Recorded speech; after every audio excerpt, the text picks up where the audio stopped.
Hello friends, मैं stone हूँ। आज मैं आपको कराने जा रही हूँ एक अद्भुत मंदिर के दर्शन, जिसका नाम है टपकेश्वर महादेव। जी हाँ दोस्तों, टपकेश्वर महादेव के इतिहास के बारे में मैं आपको बताती हूँ।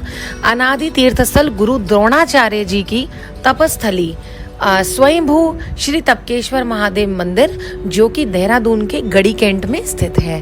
तो आप भी इस मंदिर के दर्शन कीजिए। जब आप इसके इतिहास के बारे में सुनेंगे तो जाहिर सी बात है कि आपका मन भी करेगा कि आप इस मंदिर के दर्शन जरूर करें। तो आइए इसके इतिहास के बारे में जानते हैं।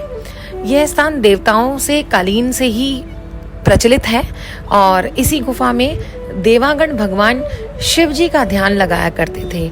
जब जब भगवान शिव की देवताओं पर कृपा हुई, भूमार्ग से प्रकट होकर भगवान शिव जी देवेश्वर के रूप में दर्शन दिए।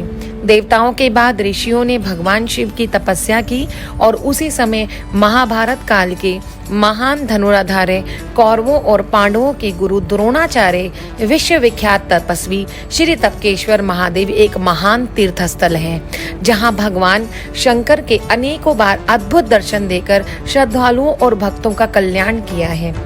मंदिर आदि अनादि काल से शिवलिंग का वर्णन देवेश्वर व टपकेश्वर के नाम से लगभग 6000 वर्षों से स्कंद पुराण केदार खंड से भी उल्लेखित है। इसी गुफा में जी हाँ दोस्तों, इसी गुफा में मैं आज आपको एक अद्भुत बात बताने जा रही हूँ कि द्रोणाचार्य जी के पुत्र, जिन्होंने यहाँ तपस्या कर कर भगवान को इतना वशीभूत कर लिया था कि उन्होंने दुग्ध धारा यहाँ से शुरू हुई। तो कहते हैं कि अश्वत्थामा, जो गुरु द्रोणाचार्य के पुत्र थे, उन्होंने गुफा में काफी साल तपस्या करने के बाद दूध हेतु भगवान से जिद की। तो जब उन्होंने दूध हेतु भगवान से जिद की तो भगवान ने यहाँ पे दुग्ध धारा बरसानी शुरू कर दी। दोस्तों, आज से 6000 वर्षों पहले जब यहाँ दुग्ध धारा हुई थी, माना जाता है कि गुरु द्रोणाचार्य के पुत्र अश्वत्थामा ने इसी गुफा में जन्म भी लिया था। ये इतना महान मंदिर है कि आप इसके बारे में जब सुनेंगे तो आपको एकाग्रचित, आप जब इस मंदिर में दर्शन जाएंगे तो आपको शंकर भगवान के दर्शन की अनुभूति होगी।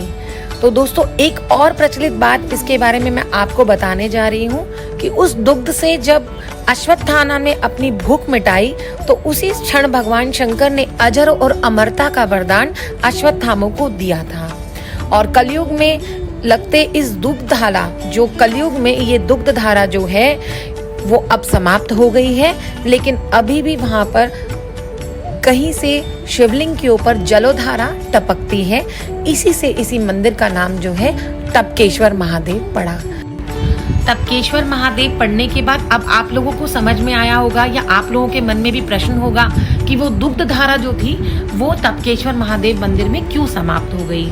भगवान के नाराज होने पर या दुग्ध धारा का गलत इस्तेमाल होने पर वो दुग्ध धारा जो थी वो बंद हो गई और आज के कलयुग के समय में वहां पर जलोधारा चलती है। आप लोगों ने देखा होगा कि जहाँ जहाँ शिवलिंग है वहाँ वहाँ एक नदी का होना संभव है। तो यहाँ टपकेश्वर महादेव में भी एक नदी है, जो है तमसा नदी।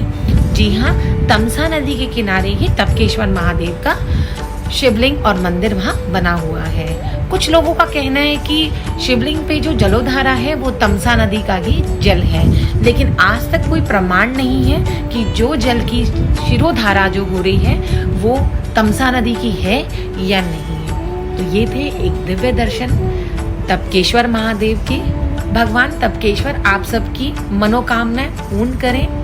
और टपकेश्वर महादेव का दर्शन फल इस प्रकार है कि तस्य दर्शन मंत्रोण मृत्यु ते सर्व पालके। तो आप लोगों को भी भगवान शिव की कृपा बनी रहे।